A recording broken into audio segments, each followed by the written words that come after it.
On today's Locked On Jayhawks, we're recapping KU's 39-32 loss in Stillwater to Oklahoma State as they dropped to 5-2 on the season. You are Locked On Jayhawks, your daily podcast on the Kansas Jayhawks, part of the Locked On Podcast Network, your team every day.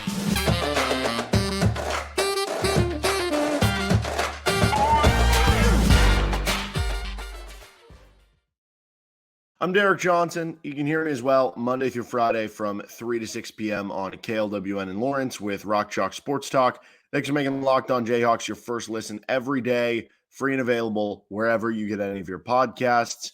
Also find us on our YouTube page, which you can like and subscribe to the show. Thank you to every dayers out there tuning in to each and every episode. We're breaking down the KU Oklahoma State game, getting to goats, good and bad of the game, what went wrong for KU, what this loss means both in the short term and kind of the long term, a little bit on today's episode of the show. First, we're brought to you by Gametime. Download the Gametime app, create an account, and use code LOCKEDONCollege for $20 off your first purchase with Gametime.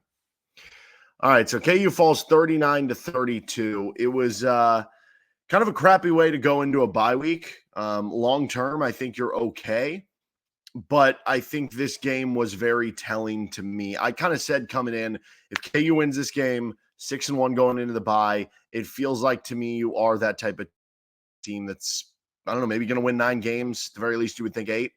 I think losing this game feels like you're more sort of on the path similar to last year, and we'll get into why a little bit later. But it feels like maybe more to me 6 to 7 wins. And I guess part of it might just be dependent on if Jalen Daniels come back. Now, Jason Bean put up monstrous stats. So I don't know. But we'll get a little bit more into that because I think there's some nuance with the Jason Bean conversation in this game. Now, as far as how the game went, bad start, good recovery, bad finish, right? It's hard to win many games if you have a bad start and a bad finish. You know, as good as they were in the middle portion, it's tough to do.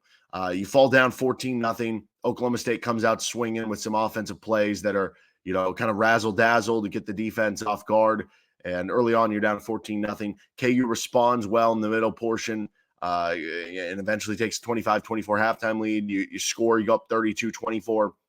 And then Oklahoma State just kept kicking field goals.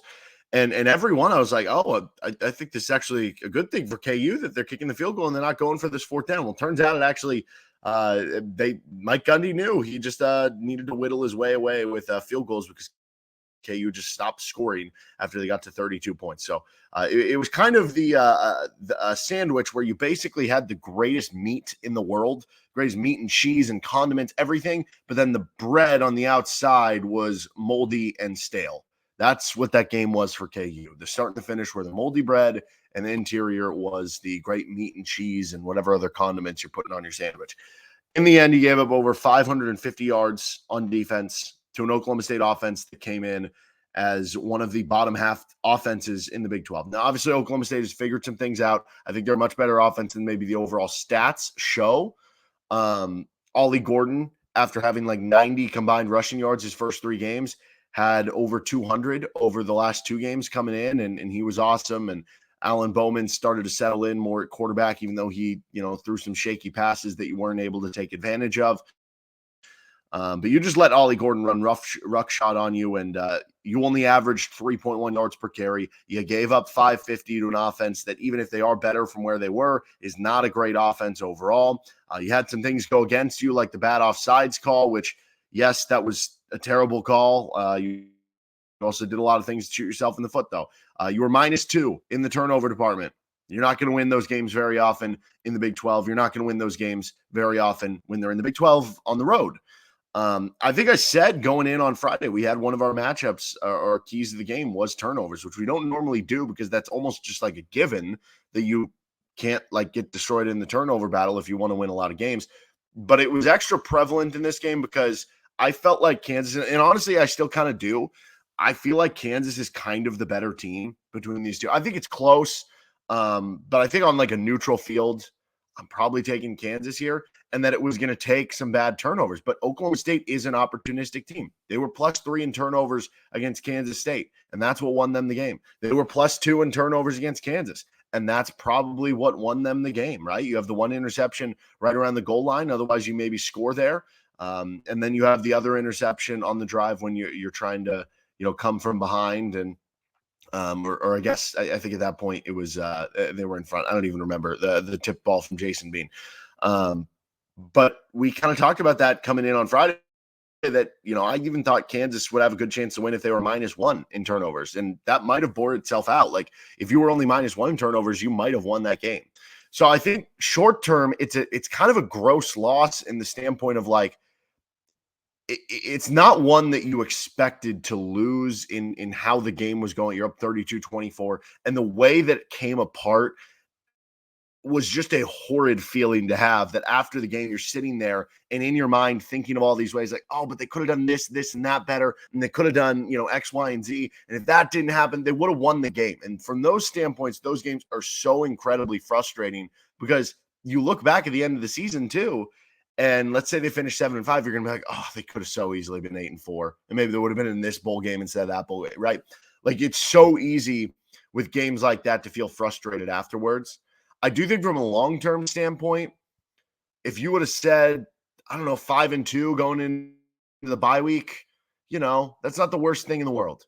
Whether it was before the season, whether it was 5-2 going into the bye week, 2 years ago, 3 years ago, you would have gladly taken that. And there was a part of me in the back of my mind when, you're going on social media and you're posting different things about, like, oh, these are my thoughts on the game. And you see people are getting mad about it one way or another, or maybe you're frustrated on your internal about it. And there was a weird part of me inside that started to laugh and went, man, I'm so glad we've gotten here as a football program at KU. I'm so glad that we've gotten to a point where people are getting frustrated and mad about weird ways that they've lost a game. Not to say that I'm happy that they lost the game, but to say that I'm happy that the program has been raised to a standard that, like, those games are going to bother you a lot more. That's a good sign of where the program is going, even though this Saturday was not fun, right? But losing this game, to me, kind of just prevents you from being that, like, I don't know how real of a Big 12 title contender this team really was. I mean, you lose by 26 to Texas. I guess hypothetically, if you do beat Oklahoma in 2 weeks, at that point you'd be 6-2, and you would have beaten Oklahoma, beat Texas. At that point, maybe we can circle back to this conversation. But as of right now, I view this more as like if you were a true Big 12 title contender, this is a game you win on the road. Instead, I just view Kansas more in the vein of, like, yeah, they're a 6-8 win team, like, they're a good team. I think they're a solid team, but I'm not ready to quite put them in that Big 12 title contender tier yet. And I think that's what a loss on the road, where you should have forced like a billion turnovers. You had some bad calls go against you. You played a bad game with a backup quarterback in certain regards. You weren't always there. You had the bad start and the bad finish. With all that context, it's not a bad loss. This happens in college football all the time. That's why college football is great. Teams lose on the road. Louisville just smashed Notre Dame like a week ago. They lose on the road by 17 at Pitt. It's really hard to win on the road in college football. Kansas hasn't won 2 Big 12 road games since 2007. Now, that partially speaks to the ineptitude of where the program was before Lance Leipold for, a decade plus. But that also speaks to how hard it is to win on the road. It's very difficult, and it's very difficult if you don't play clean football to win on the road. And I think that's what we saw. It's not the worst loss in the world. Oklahoma State's finding themselves. I mean, all of a sudden, Oklahoma State, you can make an argument. I don't know if I will, because I just feel like they've had some good bounces and stuff go their way these last 2 weeks, being +5 in turnovers. But, like, I guess you kind of have to make the argument with a wide open Big 12. Is Oklahoma State right now the number 3 team in the conference? Because some of the other teams you throw in that discussion, Kansas State, they beat both of them. I don't know. It's all weird. And point being, I think that, yes, it changes my view a tad in terms of what tier they are maybe in the conference. Maybe they're closer to the middle of the pack than they are to the top of the conference. But either way, I still think this is a solid team. And it was just a weird, bad loss. And that happens in college football unless you're one of those perfect teams, which I don't think Kansas is. All right, we're going to continue on with our goats of the game, our good goats and our bad goats. First, this episode of the show brought to you by Gametime. Buying tickets to your favorite sporting event should not be stressful. You're going to do something fun. Why would you not have fun in the process as well? Whether it's sports, music, comedy, or theater near you, they have killer deals on last-minute tickets, and their best price guarantee allows you to stop stressing over the tickets and start getting hyped up for the fun you're going to be having. I love using Gametime. I use it all the time for buying tickets, whether it's Chiefs games or, KU games, whatever it is, because I love the interface. You get to easily see right there where all the tickets are, where your view of the stadium is. You can like move your phone around and it shows you the views of the side as you're going. And on top of that, you can even switch to like the stadium view and you can be like, okay, I want to see how much the tickets are in, section 100 or this section or that area of the field, and you can see what the cheapest tickets are in each section. It's super easy, and it feels like it's just made for the ticket consumer. They have their lowest price guarantee, event cancellation protection, job loss protection, and more. Get exclusive flash deals on tickets for football, basketball, baseball, concerts, comedy, theater, more. Game time guarantee means you'll always get the best price. If you find tickets in the same section and row for less, Gametime will credit you 110% of the difference. Snag the tickets without the stress with Gametime. Download the Gametime app, create an account, use code LOCKEDONCollege for $20 off your first purchase. Terms apply. Again, create an account and redeem code LOCKEDONCollege for $20 off. That's download Gametime today. Last minute tickets, lowest price guaranteed. We're also brought to you by PrizePicks. PrizePicks is super fun. I've been having a ton of fun, whether it's with the MLB playoffs, NFL, or college football Saturdays. You just pick between 2 to 6 more or less on things. So I'm talking more or less on, Justin Verlander's strikeouts, or more or less on Patrick Mahomes' passing yards, more or less on Jason Bean rushing touchdowns. And you just put them all together and you get different payouts, up to 25 to 1 if you go through 6. They even have different like flex payout things where you can be like, well, if you only get 4 of 6 right, you get this much dollars back. Or if you get 4 of 5 right? You can kind of customize it to what you want to do. And they have quick withdrawals with easy gameplay and an enormous selection of players and stat types are what make PrizePicks the #1 daily fantasy sports app. I'm telling you, they have so many things they've thought of all around the country. It's not one of those where it's just like, we only have the players from the top games. They have like everything in there. And it's awesome. It allows you to get excited about some of the other games that maybe you are or are not as excited about. So you can personalize your experience, and you can do that at PrizePicks. Go to prizepicks.com/LockedOnCollege and use code LockedOnCollege for a first deposit match up to $100. That's prizepicks.com/LockedOnCollege with code LockedOnCollege for a first deposit match up to $100. PrizePicks, daily fantasy sports made easy. On to our GOATs of the game. We'll start with our good GOATs. Oklahoma State blowing coverages. That was nice. I feel like it was kind of because the KU rushing game did not get going. 91 rushing yards. Now, part of that was, some sacks and negative running plays you had from Jason Bean. You also kind of abandoned run on the final drives of the game. I saw some people very upset with that. And, maybe, but like it just wasn't really working. So I guess I sort of understand it. 3.1 yards per carry, 91 rushing yards. It wasn't really going for KU. Again, though, it has been your bread and butter, so you typically tend to lean on that. But I don't know if this was just a product of Oklahoma State overemphasizing the run game, because, again, they held you down in rushing yards. That was by far KU's worst rushing game of the season. And maybe they were spending so much forward that it allowed you to have some of these blown coverages. I mean, think about among Jason Bean's stats, how many of them were just wide open blown coverages? The Mason Fairchild touchdowns, the Quentin Skinner like being wide open on some of the touchdowns. Trevor Wilson kind of beating guys like down the field. That I don't know if that was more blown coverage or him just like outspeeding them probably. But yeah, man, Oklahoma State blown coverage. That was very helpful for KU. And I think it was, again, going back to the running game, a big part of it was because of how much attention they put on you. So I don't think it was all like just them making mistakes. I think it was them making mistakes that were induced by what you do. Quentin Skinner gets a good go here. I'm going to have a bunch of receivers because of this. 2 catches, 91 yards, 2 touchdowns. Mason Fairchild, 5 catches, 95 yards, 2 touchdowns. And Trevor Wilson, 4 catches for 86 yards and a touchdown. I considered not having Wilson on here because I thought on the first interception that Jason Bean threw right around the goal line, I thought Wilson could have done more to try to break up the pass. Even if you have to get an offensive pass interference, even if you have to tackle the guy, do whatever you can, play DB there on that ball. And he ended up not doing that. It was underthrown by Jason Bean, so it's not all on Trevor Wilson. But I thought he could have done more of that. I still thought overall, although he had a good game, and Trevor Wilson has shown to have a great connection with Jason Bean. And he's had a great season so far with punt return a couple weeks ago, catching a touchdown here. So he gets on here. LJ Arnold, 5 catches for 68 yards. Was unfortunate. He went down at one point with the ankle injury, but then came back, had another catch in the second half. So you hope that he's all good, and the bye week will treat him right. And then Jason Bean in the first half. I have Jason Bean in the first half on my good goats here. In the first half, he had, I think it was like 270 passing.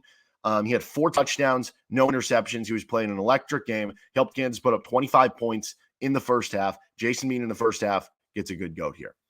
All right, on to the bad goats. Jason Bean in the second half. So Kansas only scored 7 points in the second half. He had closer to about 130, 150 passing yards in the second half, which is still good. But in the second half, first half, 4 touchdowns, no picks. Second half, 1 touchdown, 2 picks, right? That's not nearly as good of a line. Now, beyond that, KU had 4 straight drives in the second half once you got to the 32-point mark without points. And all of them, I mean, after Oklahoma State kicks the field goal to make it 32-27, you're like, okay, if we score a touchdown, it's a 2-score lead.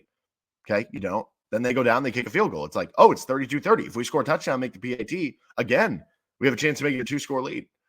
And then eventually they take the lead. And it's like, all right, here you go. Like, you got to get this. And then you have you just weren't able to come through in the key moments there in the end. And I think this is where we see the difference between Jalon Daniels and Jason Bean. It seems like most games you've had Bean, there is just a rut that you have for 2, 3, 4 drives. In the case of the Texas game, it was 7 straight drives without a first down, where you just kind of sputter, where you can't really do much. You can't really ignite, right? Like, it feels like it's all or nothing, basically. And that might not be as much the case without Jalon Daniels. Like that was the case last year versus Baylor. Last year versus Baylor, first half he sputtered. This year against Oklahoma State, he sputtered in the second half. Against Texas, he sputtered 7 straight drives. It feels like that's kind of just the difference there. It's just quickly momentum can kind of turn. And overall, if you said that your backup quarterback would have 400 passing yards with 5 touchdowns, obviously it's a great game. Obviously, you would have taken that coming in. I think all things considered, it is a solid game for Jason Bean. I obviously knocked out, if I was putting Jason Bean together as a full performance, it's still a thumbs up, but I couldn't quite get it all the way into good goat. And I think all things considered, because of that, when you take into account that a majority of the touchdowns were just blown coverages, like I do think it is important to have that conversation there, and less maybe about something KU was doing. Because how many of the touchdowns were just blown coverages? 3 of them, I think. And when you view it that way, and you're like, it was less about Jason Bean, making this unbelievable play or this or that. It was more about Oklahoma State messing something up. I think it is fair to say that you needed a bit more from Jason Bean in this game, especially in the key moments. And because of that, I think it further goes into the idea of what Bean is. He's a solid middle-tier quarterback in the Big 12. Because what do those guys do? What do kind of your middle-tier quarterbacks do? They have moments where everything looks great, and they have other moments where it doesn't. So KU's still very lucky to have Jason Bean. He's a good quarterback overall. And he had a good game overall. Like I said, thumbs up overall. But when you have tighter margins for error with a backup quarterback, with a little more inconsistency at the position, you can't struggle that much on defense, which they did. You have to run the ball better, which they didn't. You can't have weird fluky things happen against you, whether it's like the ref call that went against you or some of the turnover stuff, which, that was directly from Bean.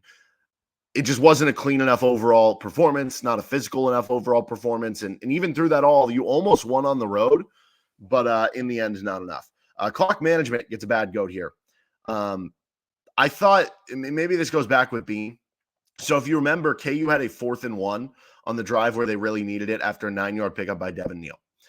And that was the play where I was a little surprised they didn't run the football. Now, you also burned a timeout right before you ran the 4th and 1. I think if you have Jalon in there or a quarterback that maybe you trust to get into the right play a little bit more, you don't burn a timeout there. And if you think about it, you end up getting the ball back with 15 seconds with basically a Hail Mary try down 7.